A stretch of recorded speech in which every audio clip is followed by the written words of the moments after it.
Datang seorang laki-laki, "Ya Rasulullah, izinkan aku mati syahid, karena orang yang mati syahid itu tidak akan merasakan sakratul maut illa kal qars, seperti cubitan pada tangan. Izinkan aku mati syahid, karena kalau aku mati syahid tidak akan ada azab kubur. Izinkan aku mati syahid, karena kalau aku mati syahid tidak akan ada hisab, langsung masuk surga." Nabi bertanya, "Alaka min ummin, ibumu masih hidup? Ibumu ada di rumah?" "Ya." "Ilzam rijlaiha fathammal jannah." Urus tapak kakinya, akan kau dapati surga di sana.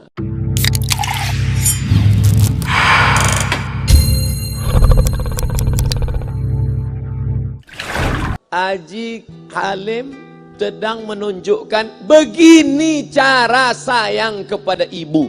Wahai kalian yang tak menghormati ibu, yang menyepelekan ibu, yang merendahkan ibu. Malam ini lihat, beliau tidak ada ceramah, tidak ada tausiah, tapi langsung dibuat begini cara menghormati ibu. Ini sekarang banyak orang tak menghormati ibu. Berapa banyak ibu yang awalnya bantu-bantu, lama-lama jadi pembantu. Dulu dia tidak tarawih, kenapa? Karena kita menangis merengek di rumah. Sekarang di hari tuanya dia tidak tarawih juga. Kenapa? Dia menjaga cucunya.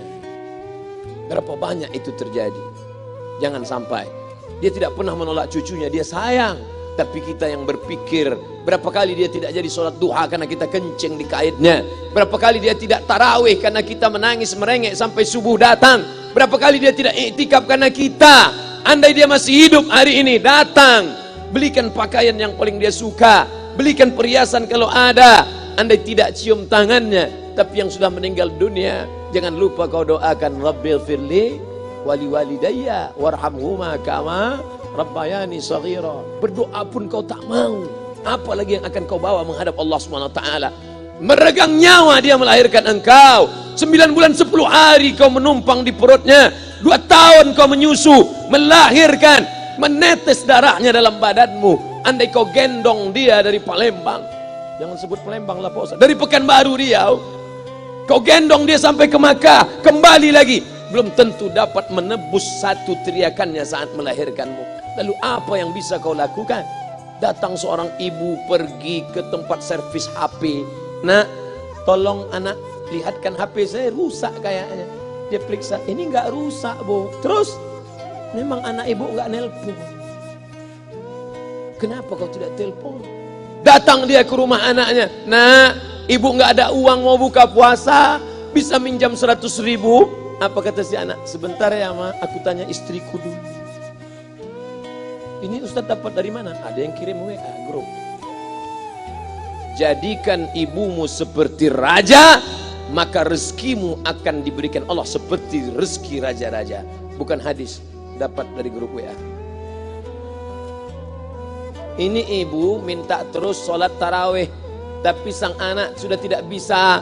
"Aku mau hentikan saja sholat tarawih ini, karena mau buat tenda ini tidak bisa. Tiangnya bambu, sudah bocor. Kita stop saja sholat tarawih bersama ini." Apa kata si ibu? "Buatlah sholat tarawih terus, nanti Allah akan berikan engkau gedung yang besar. Dengan gedung besar itu kau akan tetap sholat tarawih." Mana gedung besar itu? Inilah dia gedung besar.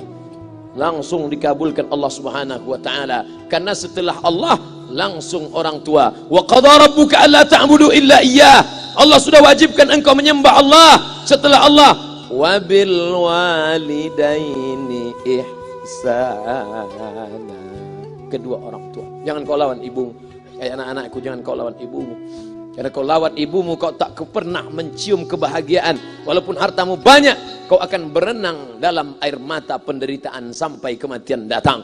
Ada pezina hidup di dunia senang, ada pecandu narkoba hidup di dunia senang, tapi orang yang durhaka tetap dapat dosanya dibalas Allah di akhirat. Di dunia juga dapat. Ustaz, kalau di akhirat dapat, di dunia dapat, untuk apa lagi di dunia? Yang di dunia itu DP-nya. Nanti di akhirat akan kau dapatkan cashnya. Oleh sebab itu jangan main-main dengan ibu. Datang seorang laki-laki, "Ya Rasulullah, izinkan aku mati syahid, karena orang yang mati syahid itu tidak akan merasakan sakratul maut illa kal qars, seperti cubitan pada tangan. Izinkan aku mati syahid, karena kalau aku mati syahid tidak akan ada azab kubur. Izinkan aku mati syahid, karena kalau aku mati syahid tidak akan ada hisab, langsung masuk surga." Nabi bertanya, "Alaka min ummin, ibumu masih hidup? Ibumu ada di rumah?" "Ya." ilzam rijlaiha fathammal jannah, urus tapak kakinya akan kau dapati surga di sana. Tak perlu kau mati syahid, tapak kakinya kau urus, kau dapati surga di sana. Kalau tapak kakinya kau urus dapat surga, apalagi kau urus kepalanya, apalagi kau urus badannya. Pulang dari sini urus ibumu, mandikan dia, belikan pakaian yang baik, cari makanan kesukaannya. Kalau dia sudah meninggal, maka kau datang ke sana, langsung dapat tisu. Bapak Ibu yang dimuliakan Allah Subhanahu wa taala. Ini Ustadz suaranya menggelegar nih, marah apa? Enggak, saya tak marah. Terus dikasih Haji Alim buka nasi kuning tadi, makanya suara menggelegar. Dimasukkan Pak Kapolda daging sama ayam 3. Masya Allah, ini kari Palembang nih Pak Ustadz. Mantap, menggelegar suara kita di rumah. Bapak Ibu yang dimuliakan Allah Subhanahu wa taala, datang seorang laki-laki, kata Nabi sallallahu alaihi wasallam, nanti akan ada laki-laki yang datang kemari minta doanya, doanya kabul. Sahabat heran, kami yang hidup sama Nabi, kami yang perang sama Nabi, kami yang jihad sama Nabi, kenapa mesti minta doa dia? Dia tidak pernah ketemu Nabi. Pokoknya nanti kalau dia datang, minta doa sama dia. Setelah Nabi SAW meninggal, barulah dia datang. Orang itu bernama Uwais Al-Qarni. Kenapa doanya makbul?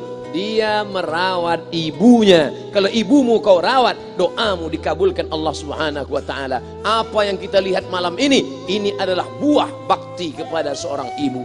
Ya Rasulullah, man ahaqqun nas bi husni sahabati? Siapa yang paling layak mendapatkan baktiku? Ummuka. Siapa lagi? Ummuka. Siapa lagi? Ummuka. Ibumu, ibumu, ibumu. Summa man? Siapa lagi? Abuka. Kami, Ustadz, Jenderal Bintang 5, alim ulama, kami hanya dapat 1, sedangkan kalian ibu dapat 3. Ibumu, ibumu, ibumu. Kenapa ibu dapat 3? Karena ibu bisa melakukan 3. Ibu mengandung, ibu melahirkan, ibu menyusukan. Kalau bapak mau dapat 3, coba yang 3. Pulang dari sini, pergi ke tempat jual kelapa muda, beli 1. Jangan dibelah, ikat di perut 9 bulan 10 hari. Kalau mau merasakan melahirkan, pulang dari sini, pergi ke tempat jual mangga. Telan bulat-bulat, keluarkan bulat-bulat. Emang enak jadi perempuan. Mereka luar biasa. Tanya ibumu, berapa kali dia meninggalkan puasa Ramadan? Saat mengandung engkau, 30 hari dia tak puasa. Saat menyusukan tahun pertama, 30 hari dia tak puasa. Saat menyusukan tahun kedua, 30 hari dia tak puasa. Saat dia mau ganti qadha tahun berikutnya, adik mau menyusul. Hari ini dia belum mengqadha puasanya, dia terhutang di hadapan Allah. Lalu apa yang bisa kau lakukan? Malam ini betul-betul disadarkan. Alhamdulillah, ibu saya masih hidup, umurnya 70 tahun. Saya akan pulang dari kajian malam ini. Nampaknya malam ini saya yang ceramah, saya yang tausiah. Tapi saya mengambil pelajaran. Pulang dari sini saya akan lebih sayang pada emak saya. Saya lebih cinta kepada ibu saya. Saya malu, saya hanya pandai berceramah, berkata, tapi orang sudah mengamalkannya langsung. Haji Alim membelikan gelang ibunya 2 kali sampai 4 kali setahun. Gelang cincin. Sudah dibelikan 2 bulan, hilang. Kemana? Ada orang susah tadi aku kasih. Ternyata itu yang membuat rezeki melimpah ruah. Maka rezeki buah yang sudah matang harus kita joloknya dengan apa? Dengan berbakti kepada ibu. Bapak Ibu yang dimuliakan Allah, saudara-saudaraku yang dimuliakan Allah Subhanahu wa taala. Ibu ini luar biasa. Sampai-sampai ibu, Ustaz jangan nunjuk pakai tangan kiri lah. Oke, pakai kanan. Ibu, andai ngomong ibu salah, tetap dikabulkan Allah Subhanahu wa taala. Ada seorang ibu memanggil anaknya, "Ya Juraij, wahai Juraij." Anaknya sedang beribadah. Ibadah pada Allah atau nyambut ucapan ibu? Allah lebih mulia, dia diam. "Ya Juraij." Dia tetap diam. "Ya Juraij." Dia tetap diam. Dia tidak jawab seruan ibunya. Sampai akhirnya ibunya berkata, apa kata ibunya? "Allahumma la tumitshu hatta turihi wujuhal mumisat." Jangan matikan Juraij sebelum matanya melihat wanita, maaf, tunasusila. Jangan matikan Juraij sebelum matanya melihat wanita tunasusila, WTS PSK, orang nakal, orang jahat.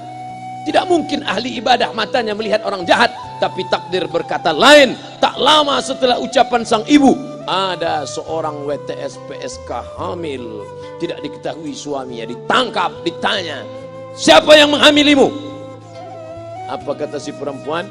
Yang menghamiliku adalah Juraij. Sampai Juraij ketika difitnah, perempuan wanita susila itu ditanya, siapa yang menghamilimu? Ternyata dia berkata, Juraij. Akhirnya mereka menangkap Juraij. Juraij, ternyata engkau selama ini pura-pura saja menjadi pelaku ibadah. Engkau ternyata sudah menghamili perempuan ini. Mereka menghancurkan tempat ibadah Juraij. Tapi kemudian Juraij sabar. Dia katakan, nanti tunggu anak itu lahir, kalian baru tahu. Setelah tak lama anak itu pun lahir. Dan mereka bertanya kepada anak kecil yang belum bisa bicara, ya gulam, wahai anak kecil, man abuka, who is your father? Siapa bapakmu? Hai anak kecil, siapa bapakmu? Juraij menusuk pusar anak itu dengan telunjuknya. Dia mau tunjukkan kepada orang ramai bahwa dia tidak salah, dia tidak pezina, dia tidak melakukan perbuatan dosa. Ya gulam, hai anak kecil, man abuka, siapa bapakmu? Apa kata anak kecil itu? Cowboy. Ko sapi, boy penjaga sapi, pengembala sapi. Bapakku pengembala sapi. Barulah orang Yahudi tahu ternyata Ra'il Ghanam yang menghamili PSK perempuan jahat tadi adalah penggembala sapi. Lalu kenapa fitnah itu terjadi? Allah mengabulkan doa si ibu sebelum Juraij mati. Matanya pernah melihat wanita tuna susila. Oleh sebab itu ibu jangan sampai kalau marah sama anak memanggil anak dengan kata-kata yang tak baik. Setan, hantu. Kalaupun marah panggil dia, calon wali kota. Sini sebentar. Kalau marah betul, calon gubernur. Sini sebentar. Doa ibu dikabulkan Allah Subhanahu wa taala. Saya setahun setiap bulan Februari ceramah di Kuala Lumpur seminggu. Kuala Lumpur, Selangor, Sarawak, Kuching, kemudian Malaka, Ipoh, Negeri Sembilan. Ketika saya tausiah datang ibu-ibu makcik Malaysia. Assalamualaikum, waalaikumsalam. Ustaz Somad, ya. Saya nak jumpa dengan emak Ustaz. Loh, ngapa jumpa emak saya? Jumpa saya lah. Ustaz pasti dididik oleh seorang ibu. Saya ingin jumpa ibu Ustaz. Saya sangka dia mau jumpa saya. Ternyata ibu di tengah para habaib, diambil diri seorang profesor, dibalik diri seorang gubernur, wali kota, Kapolda. Di dalam diri mereka ini adalah orang-orang luar biasa, tapi dilahirkan oleh perempuan-perempuan yang super luar biasa. Betul? Mereka ini semua dibesarkan perempuan. Makanya ada ungkapan al-jannatu tahta aqdamil ummahat, surga di bawah telapak kaki ibu. Tapi ada yang mengatakan itu dulu Pak Ustaz, sekarang sudah berubah, surga di bawah telapak kaki babysitter. Karena banyak yang menitipkan anaknya kepada penitipan anak. Jangan Bu, walaupun kau wanita karir, tidak seberapa itu. Tidak dapat kau tebus kehilangan masa-masa manja mereka dengan pendidikan. Ini banyak ibu-ibu sekarang sudah tidak lagi mengurus anaknya. Padahal 6 tahun pertama, the golden age, usia emas, ibu harus ikat hubungan emosional dengan anak. 2 tahun pertama, susukan. 2 tahun kedua, lompat-lompat, lari-lari, lucu-lucu. 2 tahun ketiga, mulai menghafal surat-surat pendek. Umur 7 tahun, baru dia sholat. Begitu. Sekarang banyak. 2 tahun pertama, dia titipkan ke Al-Baqarah, sapi betina. 2 tahun kedua, dia titipkan ke PAUD dan BUUD. 2 tahun ketiga, dia titipkan ke TK. Akhirnya anak putus kontak. Setelah anak remaja, baru ibunya nanya, Ustadz, kenapa anak saya lebih mau curhat sama pacarnya daripada sama saya? Karena anak sudah lost contact, putus hubungan dengan ibu. Itulah yang dulu dikejar dengan wanita karir. Pergi pagi pulang petang, peras keringat, banting tulang, tunggang langgang, lintang pukang. Tak dapat kau tebus dengan apapun. Oleh sebab itu, kalau kau sayang kepada mereka, besarkan mereka. Nanti setelah dia SMP, kau tetap bisa berkarir, tetap bisa apapun. Tapi usia emas ini tetap jaga mereka. Di balik anak-anak yang luar biasa, ada ibu yang luar biasa. Di mana letak ibu luar biasa itu? Inilah dia, ibu-ibu semua insya Allah. Amin.